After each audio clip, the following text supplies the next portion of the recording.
Nandini 2-ന്റെ episode 10ലേക്ക് എല്ലാവർക്കും സ്വാഗതം. ജനനിയുടെ photo social മീഡിയയിൽ പോസ്റ്റ് ചെയ്തത് എന്തിനാണെന്ന് നീലിയോട് ചോദിക്കാൻ വേണ്ടി പുരുഷോത്തമൻ കോളേജിൽ പോകുന്നു. നീലിയെ കാണുന്ന പുരുഷോത്തമൻ നീലിയോട് എന്തിനാണ് ഇങ്ങനെയെല്ലാം ചെയ്തത്, ജനനിയെ ഇൻസൾട്ട് ചെയ്യാനാണോ എന്നൊക്കെ ചോദിക്കുകയാണ്. ഇന്നത്തെ കാലത്ത് ഇതുപോലുള്ള ഹെൽപ്പുകൾ കോമൺ ആണ് അങ്കിൾ. ഞാൻ ജനനിക്ക് നല്ലതിന് വേണ്ടി മാത്രമാണ് ഇതെല്ലാം ചെയ്തത് എന്ന് പറയുകയാണ് നീലി. ജനനിക്ക് ആരുമില്ല എന്ന് വിചാരിച്ച് ജനനിയെ ടോർച്ചർ ചെയ്യാമെന്ന് വിചാരിക്കേണ്ട. ജനനിയുടെ പുറകിൽ വലിയൊരു സിസ്റ്റം തന്നെ ഉണ്ട് എന്ന് പറഞ്ഞിട്ട് അങ്കിൾ അവിടെ നിന്ന് പോവുകയാണ്. മറുവശത്ത് വിഷമിച്ചിരിക്കുന്ന ജനനിയുടെ അടുത്ത് പോകുന്ന പ്രണവ് ദേവസേനയുടെ വീഡിയോ കാള് ജനനിക്ക് കൊടുക്കുകയാണ്. ജനനിയോട് കുറെ നേരം ദേവസേന സംസാരിക്കുകയാണ്. ദേവസേനയോട് സംസാരിച്ചതിന് ശേഷം ജനനി സന്തോഷത്തോടെ ഇരിക്കുകയാണ്. അടുത്ത സീനിൽ ഡോക്ടർ റാം പറഞ്ഞിട്ട് ഒരു നേഴ്സ് ജനനിയെ നോക്കാൻ വരികയാണ്. ഈ കാര്യം അങ്കിള് ദേവസേനയോട് വിളിച്ചു ചോദിക്കുമ്പോൾ ജനനിയുടെ മുഖത്തെ അടയാളത്തിന്റെ ചേഞ്ച് കാണാൻ വേണ്ടി ഒരു നേഴ്സിനെ വീട്ടിലേക്ക് പറഞ്ഞു വിടുമെന്ന് ഡോക്ടർ മുമ്പ് പറഞ്ഞിട്ടുണ്ടായിരുന്നു എന്ന് ദേവസേന പറയുന്നത് കേൾക്കുന്ന അങ്കിള് നേഴ്സിനെ അകത്തേക്ക് കയറ്റുകയാണ്. നേഴ്സ് വരുമ്പോൾ ജനനി ഉറങ്ങിക്കിടക്കുകയാണ്. നേഴ്സ് ജനനിയുടെ ബ്ലഡ് എടുക്കുന്നു. ഇതെല്ലാം ശർബയുടെ പ്ലാനാണ്. ബ്ലഡ് എടുക്കുന്ന സമയം ജനനി എഴുന്നേൽക്കുകയാണ്. ഡോക്ടർ പറഞ്ഞിട്ടാണ് ബ്ലഡ് എടുക്കുന്നതെന്ന് പറഞ്ഞിട്ട് നേഴ്സ് അവിടെ നിന്നും പോകുന്നു. റൂമിന്റെ പുറത്ത് വരുന്ന നേഴ്സിന്റെ കയ്യിൽ ബ്ലഡ് ഇരിക്കുന്നത് കണ്ട് ഡൗട്ട് തോന്നുന്ന അങ്കിള് നേഴ്സിന്റെ കയ്യിൽ നിന്ന് ബ്ലഡ് പിടിച്ചു വാങ്ങാൻ ശ്രമിക്കുകയാണ്. പിടിവലിക്കിടയിൽ അവസാനം അങ്കിളിന് ബ്ലഡ് കിട്ടുകയും അവിടെ നിന്ന് രക്ഷപ്പെട്ടു പോകുന്ന നേഴ്സ് ക്യാറ്റായി മാറി അവിടെ നിന്ന് പോവുകയും ചെയ്യുന്നു. ഈ കാര്യങ്ങളെല്ലാം അങ്കിള് ദേവസേനയെ വിളിച്ച് അറിയിക്കുകയാണ്. ഇനി മുതൽ പരിചയമില്ലാത്ത ആരെയും വീട്ടിന്റെ അകത്ത് കയറ്റരുതെന്ന് പറയുകയാണ് ദേവസേന. മറുവശത്ത് അഷ്ടവക്രയും നമ്പൂതിരിയുടെ ആത്മാവും ഒരു പ്രത്യേകതയുള്ള സ്ഥലത്ത് എത്തുകയാണ്. അവിടെ ഓരോ രാശിയിലുള്ള മൃഗങ്ങൾ നിൽക്കുന്നത് അഷ്ടവക്ര കാണുന്നു. മൃഗങ്ങൾ തിളങ്ങുന്നത് കണ്ട് ഡൗട്ട് തോന്നുന്ന അഷ്ടവക്ര ആ കാര്യം അച്ഛനോട് ചോദിക്കുകയാണ്. അപ്പോൾ നമ്പൂതിരിയുടെ ആത്മാവ് നമുക്ക് പോകേണ്ട വഴി ഇതിലൊരു രാശിയിലുള്ള മൃഗം കാണിച്ചു തരുമെന്ന് പറയുന്ന സമയം അവിടെ നിൽക്കുന്നതിൽ ഒരു മൃഗം പോകുന്നത് അവർ കാണുകയാണ്. അത് കാണുന്ന അഷ്ടവക്ര ആ മൃഗത്തിന്റെ പുറകെ പോകുന്നു. അടുത്ത സീനിൽ പ്രണവ് മധുവിനെ വിളിച്ചുകൊണ്ട് വീട്ടിലേക്ക് പോവുകയാണ്. എന്നിട്ട് അവർ രണ്ടുപേരും ഗ്രൂപ്പ് സ്റ്റഡി എന്ന് പറഞ്ഞ് റൂമിലേക്ക് പോകുന്നു. പ്രണവിന് പഠിക്കാനുള്ള ആഗ്രഹം തുടങ്ങിയതിന്റെ സന്തോഷത്തിൽ നിൽക്കുകയാണ് വിലാസിനി. പുരുഷോത്തമൻ പ്രണവിന്റെ മാറ്റം കണ്ട് ഡൗട്ട് തോന്നി നിൽക്കുകയാണ്. ശേഷം പ്രണവും മധുവും കൂടി റൂമിലിരുന്ന് മദ്യപിക്കുകയാണ്. അവർ രണ്ടുപേരും കോബ്രയുടെ ഡ്രിങ്ക്സ് ആണ് കഴിക്കുന്നത്. ഈ സമയം പുറത്തുനിന്നും വരുന്ന ഒരു ക്യാറ്റ് ജനനിയുടെ റൂമിലേക്ക് പോവുകയും ജനനിയെ ഉപദ്രവിക്കുകയും ചെയ്യുകയാണ്. ആ ക്യാറ്റിനെ കണ്ട് പേടിച്ചിരിക്കുകയാണ് ജനനി. അവസാനം ജനനി നാഗമായി മാറുന്നു. നാഗത്തിനെ കാണുന്ന ക്യാറ്റ് വിൻഡോ വഴി പുറത്തേക്ക് ചാടുകയാണ്. ക്യാറ്റിന്റെ പുറകെ നാഗവും പോവുകയാണ്. തുടർന്ന് ക്യാറ്റ് നാഗമായി മാറുന്നു. ഇത് ശർബയുടെ ആളായിരുന്നു. ശേഷം രണ്ട് നാഗങ്ങളും തമ്മിൽ വലിയൊരു ഫൈറ്റ് നടക്കുകയാണ്. ഈ സമയം മദ്യപിച്ച് നിൽക്കുന്ന പ്രണവും മധുവും കൂടി വിൻഡോ വഴി ഇതെല്ലാം കാണുന്നു. അവർ രണ്ടുപേരും നന്നായിട്ട് മദ്യപിച്ച് നിൽക്കുന്നത് കൊണ്ട് അവർക്ക് യഥാർത്ഥത്തിൽ എന്താണ് നടക്കുന്നതെന്ന് മനസ്സിലാകുന്നില്ല. കോബ്രയുടെ ഡ്രിങ്ക്സ് കുടിച്ചത് കൊണ്ടാണ് ഇവർ ഇങ്ങനെയെല്ലാം കാണുന്നതെന്ന് വിചാരിച്ച് നിൽക്കുകയാണ് രണ്ടുപേരും. ഈ സമയം ദേഷ്യം വരുന്ന ജനനി തീ ഊതുകയും ശർബയുടെ നാഗം ഭസ്മമായി മാറുകയും ചെയ്യുകയാണ്. ശേഷം വിൻഡോ വഴി അകത്ത് കയറുന്ന നാഗം ബെഡിൽ പോയി കിടക്കുകയും ജനനിയായി മാറുകയും ചെയ്യുന്നു. ഈ മാറ്റം ഒന്നും ജനനിക്ക് അറിയില്ല. അടുത്ത സീനിൽ ഗുരുജി ജനനിയെ കാണാൻ വേണ്ടി വീട്ടിലേക്ക് വരികയാണ്. ജനനിയെ കാണുന്ന ഗുരുജി വിഷമിച്ച് നിൽക്കുകയാണ്. അങ്കിള് നടന്ന കാര്യങ്ങളെല്ലാം ഗുരുജിയോട് പറയുന്നു. അതെല്ലാം കേൾക്കുന്ന ഗുരുജി പൂജാമുറിയിൽ കുറച്ചു നേരം ധ്യാനത്തിനിരിക്കണമെന്ന് പറയുകയാണ്. അത് കേൾക്കുന്ന പുരുഷോത്തമൻ ഗുരുജിയുമായി അവിടെ നിന്ന് പോവുകയും ഗുരുജി പൂജാമുറിയിൽ ധ്യാനത്തിനിരിക്കുകയും ചെയ്യുന്നു. ധ്യാനത്തിന്റെ അവസാനം നാഗമാണിക്യം തിളങ്ങുകയാണ്.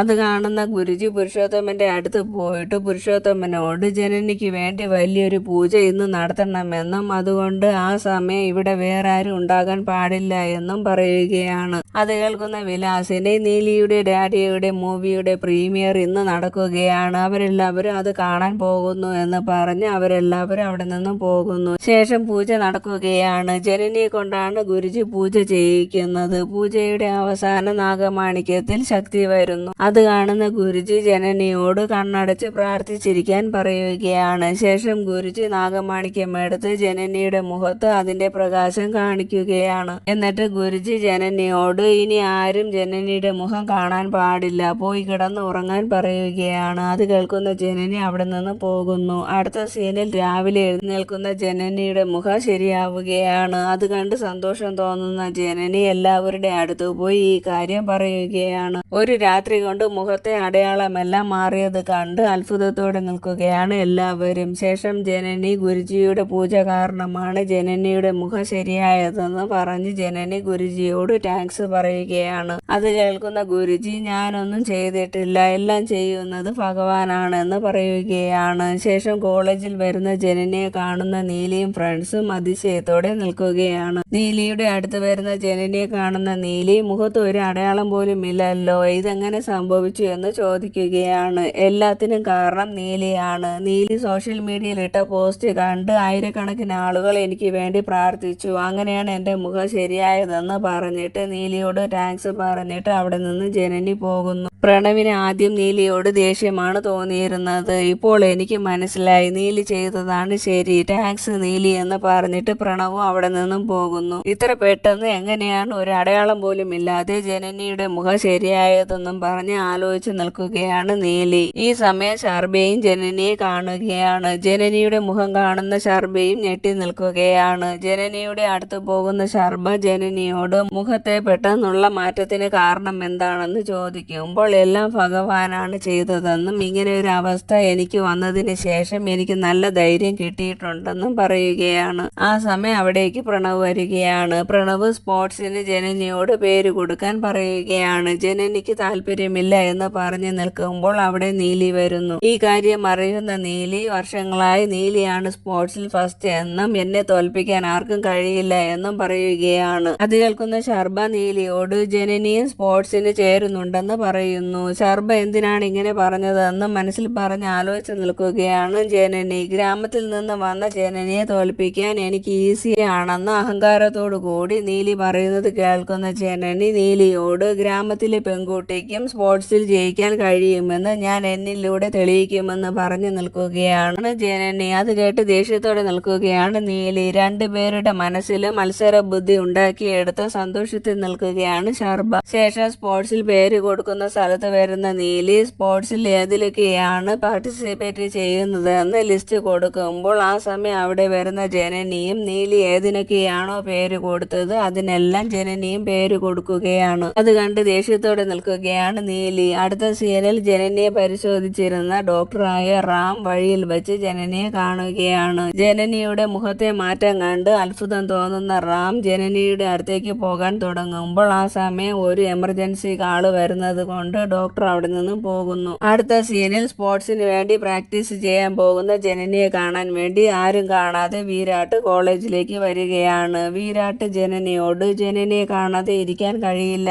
എന്നും ജനനിയെ ഇഷ്ടമാണെന്ന് പറയുകയാണ്. ജനനിയെയും കുടുംബത്തെയും വിരാട്ടിന്റെ അമ്മയ്ക്ക് ഇഷ്ടമല്ല എന്നും ഞങ്ങളെ എല്ലാവരെയും അന്ന് പാർട്ടി ദിവസം ഇൻസൾട്ട് ചെയ്തു, നമ്മൾ രണ്ടുപേരുടെ കുടുംബം തമ്മിൽ ഒരിക്കലും ചേരില്ല എന്നും പറയുകയാണ്. അതെല്ലാം കേൾക്കുന്ന വിരാട്ട് ജനനിയുടെ സമ്മതമാണ് പ്രധാനമെന്നും ജനനിക്ക് എന്നെ ഇഷ്ടമാണെന്ന് മാത്രം അറിഞ്ഞാൽ മതി എന്നും അക്കാര്യം ഇപ്പോൾ തന്നെ എനിക്ക് അറിയണമെന്നും പറയുമ്പോൾ ജനനി വിരാട്ടിനോട് ഒന്നും പറയാതെ അവിടെ നിന്ന് പോകുന്നു. വിഷമിച്ച് നിൽക്കുന്ന വിരാട്ടിനോട് PA ജനനി അറ്റൻഡ് ചെയ്യുന്ന കോമ്പറ്റീഷൻ കാണാമെന്നും പറഞ്ഞ് അവിടെ നിന്ന് വിരാട്ടിനെ വിളിച്ചുകൊണ്ട് പോകുന്നു. ശേഷം കോമ്പറ്റീഷൻ സ്റ്റാർട്ട് ചെയ്യുകയാണ്. അവിടെ നടക്കുന്നതെല്ലാം മധു വഴി വിരാട്ട് അറിയുകയാണ്. മധു പറയുന്നതെല്ലാം കാറിലിരുന്നു കൊണ്ട് ഫോണിലൂടെ വിരാട്ട് ഗ്രൗണ്ടിൽ നടക്കുന്നതെല്ലാം കേൾക്കുന്നുണ്ട്. ആരെങ്കിലും വിരാട്ടിനെ കോളേജിൽ വെച്ച് കണ്ടാൽ രാജേശ്വരി ആ കാര്യം അറിയും. അതുകൊണ്ട് PAയുടെ ഐഡിയയാണ് ഇത്. തുടർന്ന് മത്സരം നടക്കുകയാണ്. ആദ്യത്തെ കോമ്പറ്റീഷനിൽ ജനനി ജയിക്കുകയാണ്. ഈ കാര്യം അറിയുന്ന വിരാട്ട് സന്തോഷത്തോടെ ഇരിക്കുകയാണ്. നീലി ദേഷ്യത്തോടെ നിൽക്കുന്നു. അടുത്ത കോമ്പറ്റീഷനിലും നീലി ജയിക്കുകയാണ്. ലാസ്റ്റ് കോമ്പറ്റീഷനിൽ ജനനി ജയിക്കുന്നു. അങ്ങനെ പോയിന്റ്സ് നോക്കുമ്പോൾ ജനനിയെ വിജയിയായി പ്രഖ്യാപിക്കുകയാണ്. ജനനി സന്തോഷത്തോടെ നിൽക്കുന്നു. ജനനിയുടെ വിജയം കണ്ട് ദേഷ്യ ദേഷ്യത്തോടെ നിൽക്കുകയാണ് നീലി.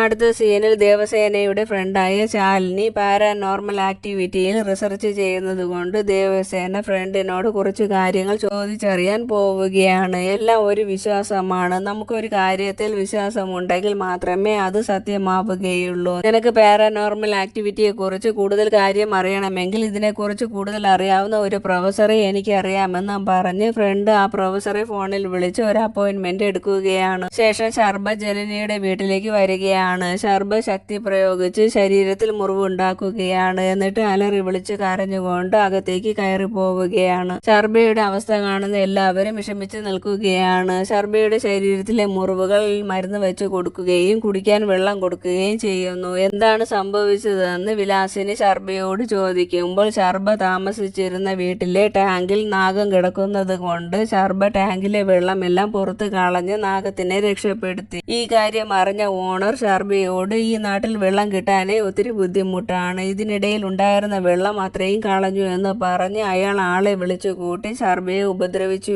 എന്നും അവിടെ നിന്ന് എങ്ങനെയൊക്കെയോ രക്ഷപ്പെട്ട് വരുന്ന വഴി ഇവിടെയുള്ള ജോലിക്കാരനായ ഫീമയെ കണ്ടു. ഫീമയാണ് എന്നോട് ഇവിടേക്ക് വരാൻ പറഞ്ഞത്. ഇവിടെയുള്ള എല്ലാവരും നല്ല മനസ്സുള്ളവരാണെന്ന് ഫീമ പറഞ്ഞു. അതുമല്ല ഇവിടെ ഔട്ട് ഹൗസ് ഒഴിഞ്ഞു കിടക്കുകയാണ്, അവിടെ താമസിക്കാൻ സമ്മതിക്കുമെന്ന് ഫീമ പറഞ്ഞു എന്ന് പറയുകയാണ്. ഇതെല്ലാം കേട്ടിട്ട് ഫീമ അറിയാത്ത മട്ടിൽ നിൽക്കുന്നത് കാണുന്ന ശർബ ശക്തി പ്രയോഗിച്ച് ഫീമയെ കൺട്രോളിലാക്കുകയാണ്. അപ്പോൾ ഫീമ ശർബ പറഞ്ഞതെല്ലാം നടന്നതാണെന്ന് പറയുകയും വിലാസിനിയും പുരുഷോത്തമനും കൂടി എത്ര ദിവസം വേണമെങ്കിലും ഔട്ട് ഹൗസിൽ താമസിക്കാൻ ശർബയ്ക്ക് പെർമിഷൻ കൊടുക്കുകയും ഫീമയോട് ശർബയ്ക്ക് ഔട്ട് ഹൗസ് കാണിച്ചു കൊടുക്കാൻ പറയുമ്പോൾ ഫീമയുടെ കൂടെ ശർബ പോകുന്നു. മറുവശത്ത് അഷ്ടവക്ര ലക്ഷ്യസ്ഥാനത്തേക്ക് പോവുകയാണ്. നമ്പൂതിരിയുടെ ആത്മാവ് പറയുന്ന വഴിയെയാണ് അഷ്ടവക്ര പോകുന്നത്. നമ്പൂതിരിക്ക് നന്ദിനിയാണ് പ്രശ്നമായിരുന്നത്, ഇപ്പോൾ അഷ്ടവക്രയ്ക്ക് ജനനിയാണ് പ്രശ്നം. അവരുടെ ലക്ഷ്യത്തിലേക്കുള്ള വഴിയിൽ നിന്ന് ജനനിയെ ഒഴിവാക്കാനാണ് അവർ രണ്ടുപേരും പോകുന്നത്. മറുവശത്ത് പ്രൊഫസറെ കാണാൻ പോകുന്ന ദേവസേനയെ കാണുന്ന പ്രൊഫസർ ദേവസേനയോട് പാരാനോർമൽ ആക്ടിവിറ്റിയുടെ പുറകെ പോകുന്നതിനേക്കാൾ നല്ലത് നോർമൽ ആക്ടിവിറ്റിയുമായി പോകുന്നതാണ്. ഇവിടെയുള്ളവർക്ക് എല്ലാത്തിനും തെളിവാണ് വേണ്ടത്. തെളിവ് ഇല്ലെങ്കിൽ നമ്മൾ പറയുന്നതൊന്നും ആരും വിശ്വസിക്കുകയില്ല. തെളിവില്ലാതെ നമ്മൾ എന്തെങ്കിലും പറഞ്ഞാൽ നമ്മളെ മെന്റൽ എന്ന് വിളിക്കുമെന്നൊക്കെ പറയുകയാണ്. അത് കേൾക്കുന്ന ദേവസേന പ്രൊഫസറോട് ദേവസേനയുടെ മനസ്സിലുള്ള ചോദ്യത്തിനുള്ള ഉത്തരം കിട്ടുന്നത് വരെ ഞാൻ ഇതിന്റെ പുറകെ പോകുമെന്ന് പറഞ്ഞ് ദേവസേന ദേഷ്യത്തോടെ അവിടെ നിന്ന് പോവുകയാണ്. അടുത്ത സീനിൽ മറ്റു രണ്ട് നാഗങ്ങൾ ശർബയെ അന്വേഷിച്ച് ഔട്ട് ഹൗസിലേക്ക് വരികയാണ്. എന്നിട്ട് അവർ 3 പേരും കൂടി ജനനിക്കെതിരെ പ്ലാൻ ചെയ്യുകയാണ്. ഈ സമയം നീലി പ്രണവിനെ ഫോണിൽ വിളിച്ചിട്ട് ഓട്ടോബയോഗ്രഫി ബാക്കി കൂടി എഴുതാൻ പറയുകയാണ്. എഴുതുമ്പോൾ പ്രണവിന് പ്രണയം എന്തെങ്കിലും ഉണ്ടെങ്കിൽ അതും കൂടി എഴുതാൻ പറയുകയാണ്. അത് കേൾക്കുന്ന പ്രണവ് ഒരു പെൺകുട്ടിയെ ഇഷ്ടപ്പെടുന്നുണ്ടെന്നും പെൺകുട്ടി വലിയൊരു കോടീശ്വരിയാണെന്നും വൺ സൈഡ് ലവ് ആണെന്നും പറയുകയാണ്. അത് കേൾക്കുന്ന നീലി പ്രണവിനോട് ആ ലവിനെ കുറിച്ച് അതിൽ എഴുതണമെന്നും പബ്ലിഷേഴ്സ് ഒത്തിരി പേര് പ്രണവിന്റെ ഓട്ടോബയോഗ്രഫിക്ക് വേണ്ടി വെയിറ്റിംഗിലാണെന്ന് പറയുകയാണ്. കാള് കട്ട് ചെയ്തതിന് ശേഷം നീലി പ്രണവിനെ കുറിച്ച് പറഞ്ഞ് കളിയാക്കി ചിരിക്കുകയാണ്. അടുത്ത സീനിൽ ജനനിയെ കാണാൻ ഡോക്ടർ റാം ക്ഷേത്രത്തിലേക്ക് പോവുകയാണ്. ജനനിയെ കാണുന്ന റാം ജനനിയോട് മുഖത്തെ അടയാളം പെട്ടെന്ന് മാറിയതിന്റെ കാരണം എന്താണെന്നും അതെന്താണെന്ന് അറിഞ്ഞാൽ ഇതുപോലെ വരുന്ന മറ്റ് പേഷ്യൻസിന് റെഫർ ചെയ്യാൻ കഴിയുമെന്നും പറയുകയാണ്. അത് കേൾക്കുന്ന ജനനി ഡോക്ടറോട് ദേവസേന ഡോക്ടറോട് സംസാരിക്കാൻ പാടില്ല എന്ന് എന്നോട് പറഞ്ഞിട്ടുണ്ട്, എനിക്ക് ഡോക്ടറോടൊന്നും പറയാനില്ല എന്ന് പറഞ്ഞിട്ട് ജനനി അവിടെ നിന്ന് പോകുന്നു. ജനനി പോകുന്നത് കാണുന്ന ഡോക്ടർ ദേഷ്യത്തോടെ നിൽക്കുകയാണ്. ശേഷം നീലിയുടെ ഫ്രണ്ടിനോട് വീരാട്ട് നീലിയുടെ കയ്യിൽ കൊടുത്ത ക്രീമിൽ ഒരു ആസിഡാണ് മിക്സ് ചെയ്തത്, ആ ആസിഡ് മുഖത്ത് ഇട്ടാൽ മുഖം കരിഞ്ഞു പോകും, എന്നിട്ടും ആ ക്രീം ഇട്ടിട്ട് ജനനിക്ക് ഒരു കുഴപ്പവും സംഭവിച്ചില്ല, അതിന് കാരണം എന്താണെന്ന് അറിയണം, അതിനു വേണ്ടിയാണ് പ്രണവിനോട് ഇവിടേക്ക് വരാൻ പറഞ്ഞതെന്ന് പറയുന്നതും അവിടേക്ക് പ്രണവ് വരുന്നത് കാണുന്ന ആ ഫ്രണ്ട് അവിടെ നിന്നും പോകുന്നു. നീലി പ്രണവിനോട് ഞാൻ കൊണ്ടുവന്ന ക്രീം ജനനി മുഖത്ത് ഇട്ടു എന്ന് ചോദിക്കുകയാണ്. അത് കേൾക്കുന്ന പ്രണവ് നീലി കൊടുത്ത ക്രീം ഇട്ട കാര്യവും ആ ക്രീം ഇട്ടതിന് ശേഷം ജനനിയുടെ മുഖത്ത് ബുദ്ധിമുട്ടുകൾ ഉണ്ടായി എന്നും അന്ന് രാത്രി ഞങ്ങൾ എല്ലാവരും കൂടി പുറത്തു പോയി എന്നും തിരിച്ചു വന്നപ്പോൾ രാത്രിയായി, ഉറങ്ങിയത് കൊണ്ട് ജനനിയെ വിളിച്ചില്ല, രാവിലെ ആയപ്പോൾ ജനനിയുടെ മുഖത്ത് ഒരു അടയാളം പോലും ഇല്ലായിരുന്നു എന്ന് പറയുകയാണ് പ്രണവ്. ആ സമയം വിലാസിനിയുടെ കാള് കാണുന്ന പ്രണവ് ഫോണിൽ സംസാരിച്ച് അവിടെ നിന്ന് പോവുകയാണ്. പ്രണവ് പറഞ്ഞതെല്ലാം കേട്ട നീലിക്ക് ജനനിയെ കുറിച്ച് ഡൗട്ട് തോന്നുകയാണ്. ജനനി എന്തോ ട്രിക്ക് ചെയ്തിട്ടുണ്ട്, വഴിയുണ്ട് എന്ന് മനസ്സിൽ പറഞ്ഞു നിൽക്കുകയാണ് നീലി. മറുവശത്ത് അഷ്ടവക്ര പോകുന്ന വഴി തടഞ്ഞുകൊണ്ട് ഒരു മായാവിയായ സ്പൈഡർ വല കെട്ടി വച്ചിരിക്കുകയാണ്. സ്പൈഡറിന്റെ വല ഇല്ലാതാക്കിയാൽ മാത്രമേ മുന്നോട്ട് പോകാൻ കഴിയുകയുള്ളൂ എന്ന് മനസ്സിലാക്കുന്ന അഷ്ടവക്ര ശക്തി പ്രയോഗിച്ച് ആ വലയെ ഇല്ലാതാക്കുകയാണ്. അത് കാണുന്ന ആ മായാവി സ്പൈഡർ അഷ്ടവക്രയുടെ അടിമയാവുകയാണ്. ശേഷം അഷ്ടവക്ര മുന്നോട്ട് നടന്നു പോകുന്നു. അടുത്ത സീനിൽ പുരുഷോത്തമന്റെയും വിലാസിനിയുടെയും വെഡിങ് ആനിവേഴ്സറി എന്ന് പറഞ്ഞ് സസ്പെൻസ് കൊടുക്കാൻ വേണ്ടി ശർബ കേക്കുമായി അവരെ കാണാൻ വരികയാണ്. ഈ കാര്യം പുരുഷോത്തമനോട് ശർബ പറയുമ്പോൾ ഇന്നല്ല അവരുടെ വെഡിങ് ആനിവേഴ്സറി എന്ന് ശർബ അറിയുകയാണ്. ശർബ സോഷ്യൽ മീഡിയ വഴിയാണ് ഇവരുടെ വെഡിങ് ആനിവേഴ്സറി ഇന്നാണെന്ന് അറിഞ്ഞത്. എന്തായാലും കേക്ക് കൊണ്ടുവന്ന സ്ഥിതിക്ക് ഇന്ന് വെഡിങ് ആനിവേഴ്സറി ആഘോഷിക്കാമെന്ന് ശർബ പറയുമ്പോൾ അവർ രണ്ടുപേരും കൂടി കേക്ക് കട്ട് ചെയ്യുകയും എല്ലാവരും കൂടി കേക്ക് കഴിക്കുകയും ചെയ്യുകയാണ്. എന്നിട്ട് ശർബ അവർക്ക് ഗിഫ്റ്റായി കണ്ണാടി കൊടുക്കുകയും ആ കണ്ണാടി ശർബ തന്നെ വാളിൽ ഫിക്സ് ചെയ്യുകയും ചെയ്യുകയാണ്. ശേഷം അഡ്വാൻസ് വെഡിങ് ആനിവേഴ്സറി അവരോട് പറഞ്ഞിട്ട് ശർബയും മറ്റു 2 നാഗങ്ങളും അവിടെ നിന്നും പോകുന്നു. ഓർത്തു വരുന്ന ശർബ മറ്റു 2 പേരോട് ഈ കണ്ണാടി മായ കണ്ണാടിയാണെന്നും ആ കണ്ണാടിയുടെ മുന്നിൽ നിൽക്കുന്നവരുടെ സ്വഭാവം മാറുമെന്നും അവരുടെ മനസ്സിലുള്ള യഥാർത്ഥ സ്വഭാവം പുറത്തു വരികയും അവിടെ പ്രശ്നമുണ്ടാവുകയും ചെയ്യുമെന്നും വിലാസിനി ആ കണ്ണാടിയുടെ മുന്നിൽ നിന്നാൽ ജനനിയെയും ദേവസേനയെയും ഇഷ്ടമല്ലാത്ത വിലാസിനിയുടെ മനസ്സിലുള്ള യഥാർത്ഥ സ്വഭാവം പുറത്തു വരികയും അവരെ ഇവിടെ നിന്നും പുറത്താക്കുകയും ചെയ്യും. ശക്തി പ്രയോഗിച്ചിട്ട് നമുക്ക് പരാജയം മാത്രമേ സംഭവിച്ചിട്ടുള്ളൂ. ഇനി ബുദ്ധി പ്രയോഗിച്ച് വിചാരിച്ച കാര്യം നടത്തിയെടുക്കാമെന്നും പറഞ്ഞ് അവർ 3 പേര് സന്തോഷത്തോടെ നിൽക്കുകയാണ്. കണ്ണാടിയിൽ നോക്കുന്നത് ആരൊക്കെയാണെന്ന് അറിയാനും ശേഷം അവർക്ക് എന്താണ് സംഭവിക്കുന്നത് എന്നറിയാനും അടുത്ത എപ്പിസോഡ് ഇടുന്നവരെ വെയിറ്റ് ചെയ്യണേ. താങ്ക്